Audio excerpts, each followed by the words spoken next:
Olá, estamos iniciando o programa Valorizando a Vida.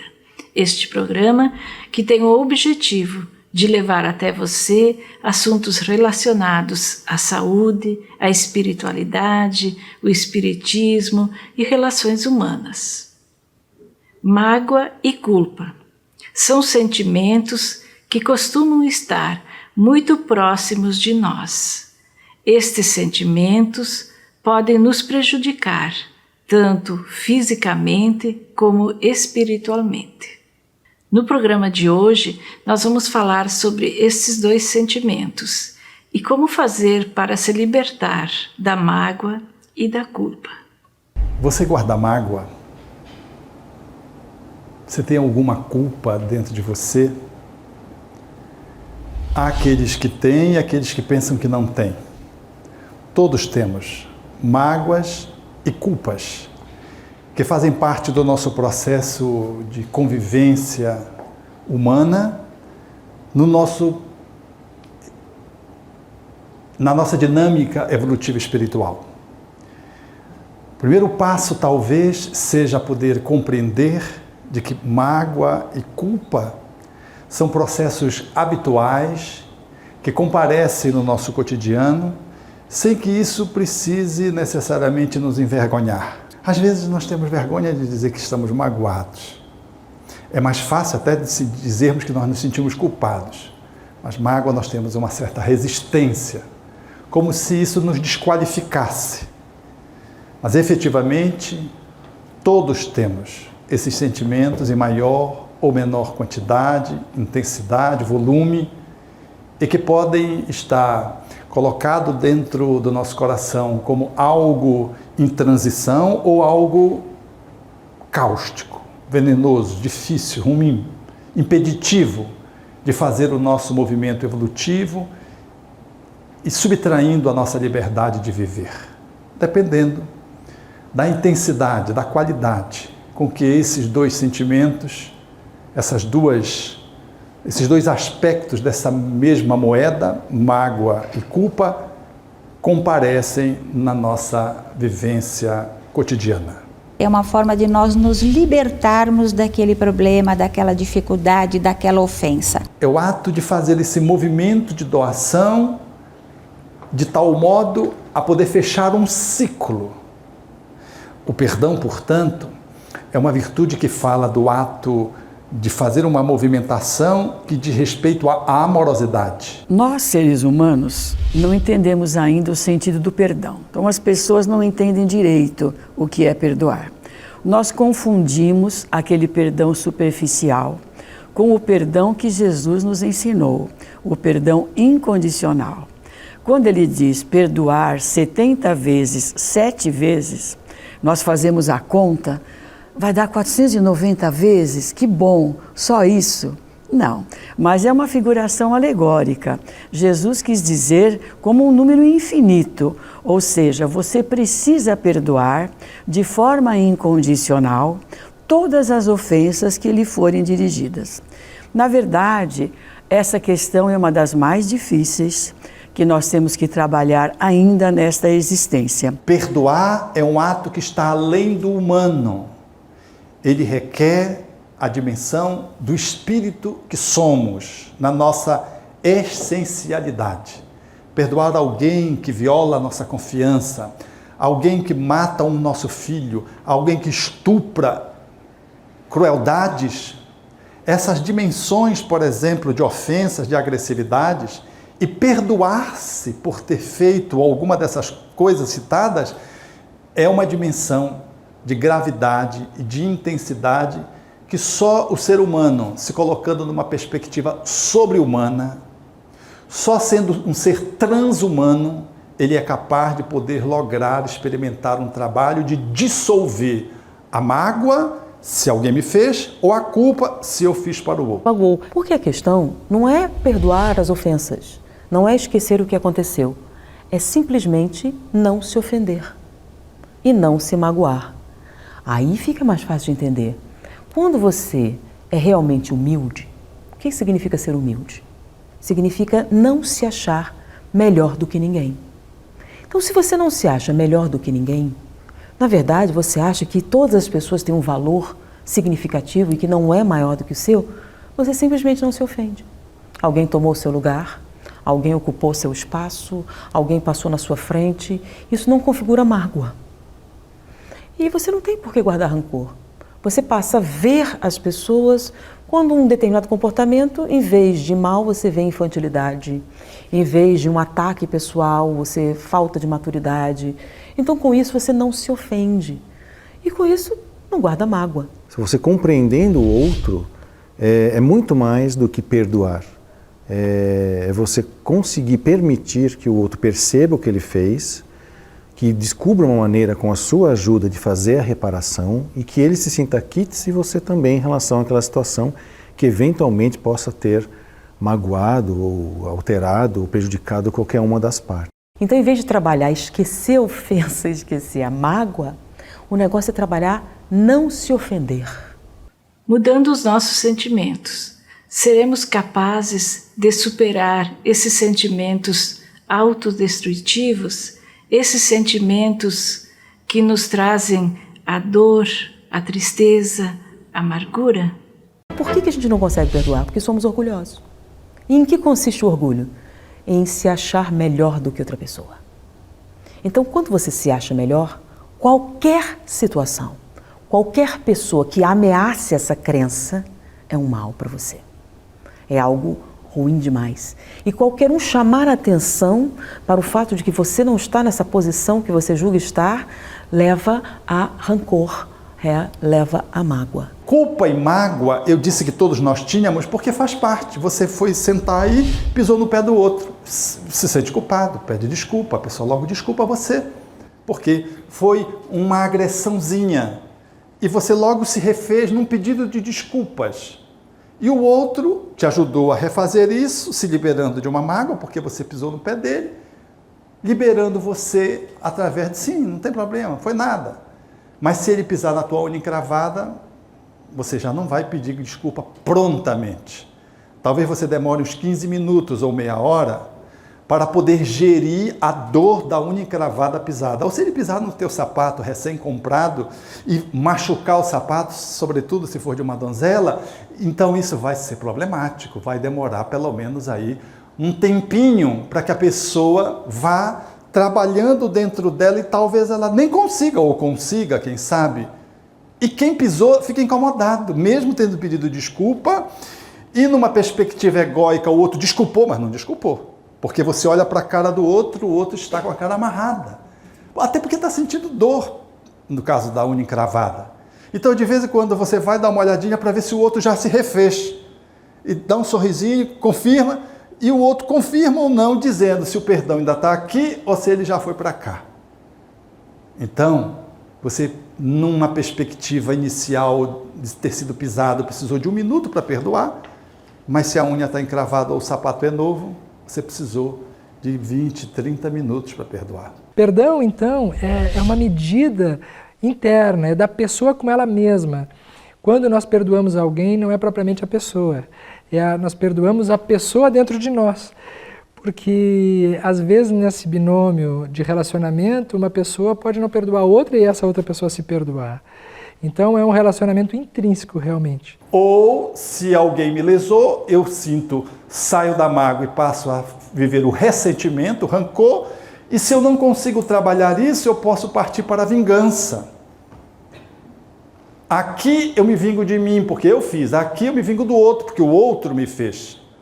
Vejam que é uma moeda com duas faces, que vão se entrecruzando. E se eu continuo nessa perspectiva do não perdão, eu continuo aprofundando o meu desequilíbrio, seja da culpa, seja da mágoa ou do mix, que habitualmente acontece, e aí eu vou para um processo de disfuncionalidade. Porque dependendo do tamanho da mágoa, da dor, daquilo que nós guardamos dentro de nós de negativo em relação a uma ofensa, a um problema qualquer, nós podemos somatizar e transformar isso numa doença física. Uma pessoa, ela pode esquecer um fato da sua memória consciente, mas ela não superar a mágoa. A mágoa, uma vez não superada, ela pode ser esquecida da memória, ela pode ser esquecida do aspecto consciente, mas ela pode se transferir para uma célula e se transformar numa úlcera, se transformar num câncer, se transformar numa doença.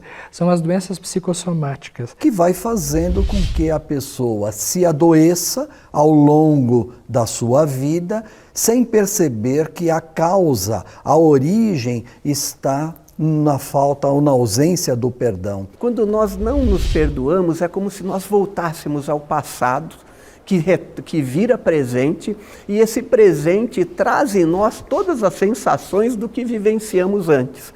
E quando nós não perdoamos, o que acontece? Nós não podemos, nós vemos o futuro como algo doloroso, ou seja, aquele que me traiu no passado, eu trago para o presente e sinto isso, eu acabo sentindo isso, e aí quando eu quero dar uma chance a alguém, esse passado faz com que o meu futuro também se transforme numa agonia. É interessante que Santo Agostinho fala justamente nessa questão do passado do presente e o futuro do presente. Ou seja, porque não existe o futuro, não existe o passado, só existe o presente que você sente. Não há câncer sem mágoa e ódio. Se você não guarda rancor, se você não guarda mágoa, dificilmente você vai ter câncer, a não ser numa exposição direta a um patógeno. Hoje em dia, nós temos uma dimensão maior disso. Descobriram os chamados neuropeptídeos. Um sentimento que aparentemente seria uma coisa do cérebro, ele produz algumas substâncias, são chamados peptídeos neurais, que se derramam na corrente sanguínea. E existem todas as células receptores para esses neuropeptídeos. Então, quando esse neuropeptídeo se liga a um receptor, não é só você que se sente vítima, todas as suas células se sentem vítimas. Não é só você que odeia, suas células odeiam também. E esses sentimentos, essas emoções, podem desarticular o funcionamento normal da célula, promovendo o câncer. E qual exatamente o sentimento que mais faz isso? Ódio e mágoa. Então esquecer não é o caminho correto. Esquecer, na verdade, é um momento inicial em que a pessoa se distancia do fato para conseguir elaborar dentro de si os acontecimentos. Mas depois é importante que ela volte aos fatos para superar as mágoas, os ressentimentos e as amarguras que ficaram em torno do fato que foi o motivo de ela ter que perdoar depois. Significando, portanto, que o não perdão, ele vai congelando a minha existência. A vida deixa de fluir. É um lago que congela, eu não consigo mais navegar. Essas alterações que estão no nível da emocionalidade, em relação ao valor moral do perdão, elas vão afetando a minha energia perispiritual, deságua no corpo físico na forma de doenças nessa vida ou nas outras, me conecto com espíritos necessitados que guardam sintonia com o meu tipo de conduta, culposa ou vingadora, e eu passo então a experimentar desconexões sociais, me transformo numa pessoa deprimida ou agressiva, dependendo de que se eu fiz o mal para os outros ou os outros me fizeram, eu vou então me embaralhando, de tal modo que se esse processo se aprofunda na minha mente, às vezes o meu adoecimento, que é físico, emocional, psicológico e espiritual, ele ganha uma profundidade e eu tento me livrar da dor me matando, o que é o fracasso total, ou eu tento me livrar da dor dizendo, eu vou acabar com o outro. Todas as duas tentativas têm uma intencionalidade de alguém que quer se ver livre do sofrimento, que sofreu ou que causou ao outro, e busca essas alternativas que são patéticas, porque elas só agravam o processo, remetendo a encrenca não resolvida para uma outra existência, porém agravada na sua dinâmica. Nenhum de nós é perfeito, por isso ainda temos a dificuldade de nos compreender e de compreender o outro. Por isso que ainda não conseguimos perdoar. A gente sabe que a doutrina ensina, coloca isso claramente no Evangelho, coloca isso claramente no Livro dos Espíritos, a importância que o perdão tem, para a nossa saúde, para o nosso bem-estar psíquico, para a nossa vida, para a nossa felicidade. Então, quando a gente tem uma situação onde a gente não perdoa ou a nós mesmos, ou a alguém que a gente acha que nos feriu de alguma forma, que às vezes é tudo muito subjetivo nessa vida, a gente está causando um grande problema a nós mesmos, primeiramente, né? Então, nada melhor do que saber perdoar, do que saber relevar algumas situações e, de preferência, seguir em frente, né? Para o nosso próprio bem, para a nossa evolução.